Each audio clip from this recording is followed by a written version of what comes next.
देशातल्या प्रत्येक माणसाच्या जीवनाचे उद्धार करते महामानव विश्वरत्न बोधिसत्व डॉक्टर बाबासाहेब आंबेडकर यांच्या विचारांना आणि प्रतिमांना त्रिवार वंदन करून भीमाई भूमी सामाजिक संस्थेचे आयुष्यमान भाऊसाहेब रातांबे तसंच त्यांचे सरचिटणीस गुरुनाथ पवार आणि सूत्रसंचालन करणारे प्रकाश गायकवाड आणि गौतम रातांबे ही सर्व मंडळी आणि त्यांची सर्व सहकारी अत्यंत चांगल्या पद्धतीनं या इथं माता भीमाईची जयंती साजरी करतात। त्याबद्दल मी त्यांना आणि त्याचबरोबर या इथे आलेल्या सर्व लोकांना मी मनापासून धन्यवाद देतो।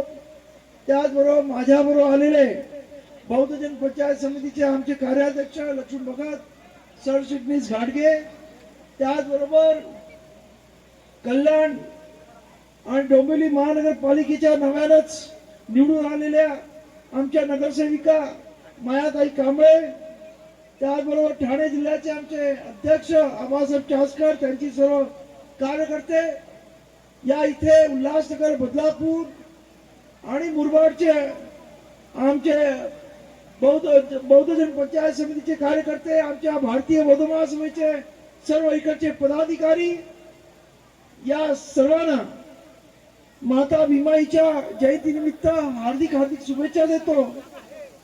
खरं म्हणजे हे आज ही जी भूमी आहे ही थोडीशी आड वळणावर आहे। इथे कुठचं रेल्वेचं साधन नाही।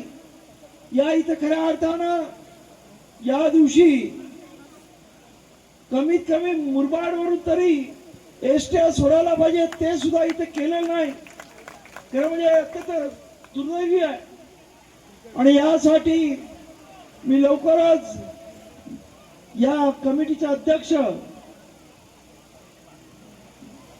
भाऊसाहेब रातांबे आणि त्यांच्या सर्व टीमला सांगणार आहे, तुमच्या ज्या मागण्या आहेत त्या घेऊन आमच्या ऑफिसला या, आपण सरकारमध्ये जाऊन भेटू आणि हे जे काही प्रश्न आहेत की या इथे रोड नाही, या इथे कुठची व्यवस्था नाही आणि त्यामुळे अत्यंत गैरसोय होते। या इथे एवढा मोठा समाज आज उपस्थित आहे, परंतु कसल्याही प्रकारची या इथे व्यवस्था नसल्यामुळं लोकांना प्रचंड म्हणजे या इथे म्हाताऱ्या माणसांना चालत येणे तर अति कठीण आहे अशी परिस्थिती आहे। रोड झाला तर इथे गाड्या येऊ शकतील आणि ही जी जागा दिली आहे ती एका कोपऱ्याला दिलेली आहे, जणू काही गावाच्या बाहेर असल्यासारखंच। मग ज्या पद्धतीने पूर्वी आमचे राजवाडे गावाच्या बाहेर असतात तशाच पद्धतीनं हे भीमाईचं स्मारक सुद्धा गावाच्या बाहेर दिलंय, हे म्हणजे खरं म्हणजे बरोबर नाही। परंतु आज आपण या इथे सुद्धा मला वाटतं की अत्यंत चांगल्या पद्धतीने भीमाईचं स्मारक आंबेडकरी समाज ठरवलं तर नक्कीच करेल, याबद्दल प्रश्न नाही। आज हळूहळू या भीमाई स्मारकाबद्दल जागृती येत आहे आणि महाराष्ट्रामधल्या वेगवेगळ्या जिल्ह्यामधून लोक आज नांदेड पासून, वाशिम पासून, अकोल्यापासून, बीड पासून अनेक लोक मला इथे भेटली। प्रचंड लांबून आलेली लोक इथे आहेत आणि त्यामुळं अनेक लोक पहिल्यांदा इथे आलेले आहेत, त्यांना हे पहिल्यांदा भीमाईचं गाव। खरं म्हणजे भीमाईबद्दल बोलायचं झालं तर भीमाई या सुभेदार घराण्यातल्या त्या मुरबाडमध्ये हे सुभेदार घराणं त्या काळामधलं अत्यंत श्रीमंत घराणं, त्यांचा या मुरबाडमध्ये मोठा वाडा आणि अत्यंत चांगल्या पद्धतीने ही मंडळी राहायची, कारण ही मंडळी त्यावेळेस ब्रिटिश सैन्यामध्ये होती आणि त्यामुळे एक वेगळ्या प्रकारचं वातावरण त्याच्या घरामध्ये होतं।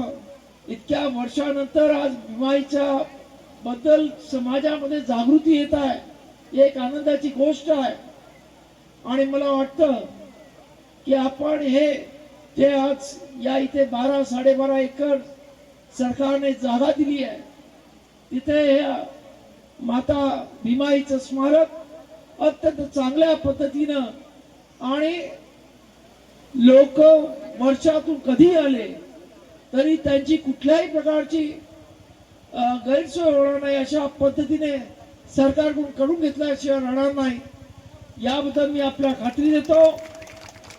आणि आता आपण पाहिलं असेल की बाजूला सुद्धा खऱ्या अर्थाने त्या स्मारकाची सुरुवात झालेली आहे, पण अजून मोठ्या पद्धतीनं जास्त या स्मारकासाठी फंड आणून हे स्मारक भीमाईचं यथोचित स्मारक कसं होईल या दृष्टिकोनातून आपण नक्कीच प्रयत्न करू. आणि आपण सर्वांनी सुद्धा यासाठी काही आंदोलन करायची गरज लागली तर तुम्ही सुद्धा आम्हाला साथ द्या असं मी आपल्याला विनंती करतो. आणि या इथं या माता भीमाई भूमी सामाजिक संस्था आंबेठेंबे याच्या सर्व कार्यकर्त्यांना मनापासून धन्यवाद देतो की त्याने हा कार्यक्रम चांगल्या पद्धतीने हा इथं राबवत आहेत, अनेक वर्षापासून राबवत आहेत. आणि भीमाईचं हे स्मारक हे अत्यंत सुंदर पद्धतीने ते करून घेतील आणि त्यांना जी काही मदत लागेल ती करण्यासाठी मी आपल्या खांद्यास खांदा लावून तयार राहीन एवढं आश्वासन देतो. परत एकदा आपल्या सर्वांना माता भीमाई जयंती निमित्त लाख लाख शुभेच्छा देतो आणि माझ्या वाणीला विराम देतो. नमो बुद्धाय, जय भीम.